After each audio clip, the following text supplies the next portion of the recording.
Hi everyone and welcome back to the Overtake GT.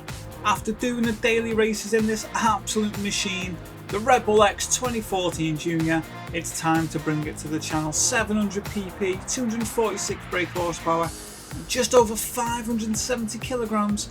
This thing shocked me in more ways than one tuning it up, and I'm sure it will with you. Get your car dusted off, and that's right, follow me to the tuning shop. Let's go! Okay, so now we're at the tuning shop. There are a few things that have already been purchased, and we just need to make sure we've got everything that we need for our tune specifically. So let's go through it together. Club Sports, make sure you've got a power restrictor and a ballast. Semi-racing, a fully customizable computer and a fully customizable LSD. Under racing, it's a racing silencer, brake kit, brake balance controller, fully customizable suspension, fully customizable racing transmission, and a set of racing hard tyres. Extreme, you want to get some intermediates because LeMans throws up a few curveballs, and Ultimate, there's nothing you can get from there. So a very quick and easy build that is going to be something you're going to want to use time and time again. Let's go to GT Auto. Okay, so we're at GT Auto and car maintenance and service. I'm just going to show you very quickly the oil change. Now there's nothing else you can do here. Oil change, just make sure you are keeping on top of spending 400 credits instead of potentially having to spend things like this. So just make sure when it needs an oil change, you're getting it done. Okay, let's go back and go to car customization, and what we're going to sort out, of course, is just going to be the way it looks. That's it, the way it looks. So I did this livery, this is what I used to live stream when we did the daily races. Fantastic, so much fun, and I actually ranked really high with the timer set, so I'm pretty proud of that as well. Load style, if you want to get one that again suits your fancy, there's lots of Red Bull ones on there as you would expect, and the racing balls and whatever else, there's plenty on there. Just pick something that you really like, stick it on, and that's it. Follow me to the garage for the setting sheet. And here we are at the garage. You can see 246 brake horsepower. This thing really is an unbelievable machine, and you wouldn't expect something the way it is to perform as good as it does. Against the competition it is on, that 700 pp money grind race, this thing just outshines constantly. Look, racing hard tyres, get them on the car. You can't change the body height adjustments. Anti-roll bars 8 at the front, 10 at the rear. The compression is 25 at the front and 25 at the rear. The damping ratio expansion, 30 at the front and 50 at the rear. Natural frequency, 3.25 front and rear. And negative camber angle, 2.9 front and rear. Now toe angle, going for a toe out of 0.05 at the front and a toe in of 0.25 at the rear. Initial torque is 20, acceleration sensitivity is 15, and braking sensitivity is 20. On the aero, the front is 319, the rear is 600, ECU stays at 100%, your ballast is 23 kilos at negative 43, power restrictor stays at 100%. Fully customizable racing transmission, set that to 290, manual adjustments and make these changes. So first gear is 2.637, second gear is 1.882, third gear is 1.449, fourth gear 1.169, fifth gear 0.988, and sixth gear 0.861. So final drive with 3.295, revving at 8,500 RPM. This thing is absolutely brilliant.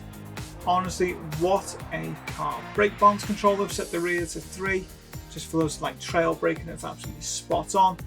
Please, if you're enjoying these builds, like this video, smash that subscribe button. And you want a nice easy win at Le Mans? Well, watch this.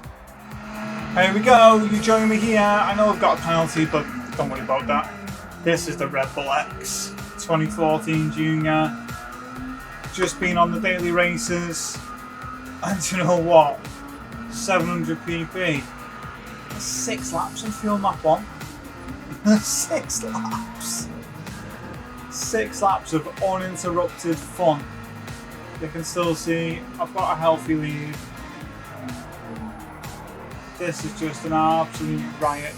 What a car. I imagine 40 will come in and pit, there we go, the rest will come in and pit. I mean, what an easy win. And this thing's on a 411. Now when I was coming into pit, I was up by a second and a half. So it shows you that this thing in fuel map 1 is still quick. Well, quick enough because it's got the acceleration through all the corners and everywhere else. 161 is what you're going to get. That's it, topped out. But this thing is it's just so much fun to ride it. Honestly, look at it. I took it to the Nordschleife. I tell you what, it's an absolute dream. This setup on that track, this thing is honestly what a car to drive. So if you have this car and it's sat in your garage gathering a bit of dust, pull it out, give it a wash, get this tune done, and enjoy a fantastic time doing a money grind. Now what you can also see is I came out the pits, I didn't change the tyres. So that's the tyre wear from the start till now. So it's fantastic on the tyres. Honestly, what a car. I'm so happy with this. Now you can try and do the whole thing in a lower fuel map if you like. I didn't want to do that. I wanted to just do fuel map 1 and just absolutely boot it, but you can do it. Because what you need to realise is the time that you lose per lap, just make sure it doesn't all add up to you missing out when you do your pit stops. That's all it is. Use your strategy, get it right, get it spot on. You can see them on racing hard tyres. The weather didn't even affect the car, not one iota. It just kept going. It didn't even care about the rain. I didn't even change any tyres, as you can see, because it came in, still got my racing hard tyres on. What a fun little car. Now I turn my nose up at these cars, and I openly admit it because that's what I did when I was like, oh, it's on the weeklies, daily races. Oh, that was a thought I had. But after driving it on the daily races and secretly enjoying it, and then doing this tune to now saying I enjoy it, it's a good little car. What isn't to love about it? It sounds great, it performs great, it has everything. It really does. The tyre wear is fab, fuel consumption fab. I mean, come on. What a car. Honestly, what a car. You don't know what you're missing. Now if you do these tunes, I would highly recommend manual transmission all day long. Judging by the way this race is going, you could probably win if it was an auto, but you might need to stop a little bit early because when it's an automatic it's all revs, isn't it? Because it does know when to change gear, whereas you do if you do it yourself. But you know what? I absolutely love it. All I want to know below is what is your fastest time fuel map 1? That 411 is easily beatable, so come on, I want to see some quick times. That's it, over the line. I loved doing that. That was fantastic. I enjoyed racing this week on that one. Come on, what a car, what a car. Look at it. A minute and a half ahead of everyone. Might not sound like much, but come on, when you get to beat everyone in such a small little car, what isn't to love? Right, 825,000 credits in the bank. Please, if you've enjoyed this, smash that like button, subscribe to the channel, and I will see you on the next amazing build. Take care.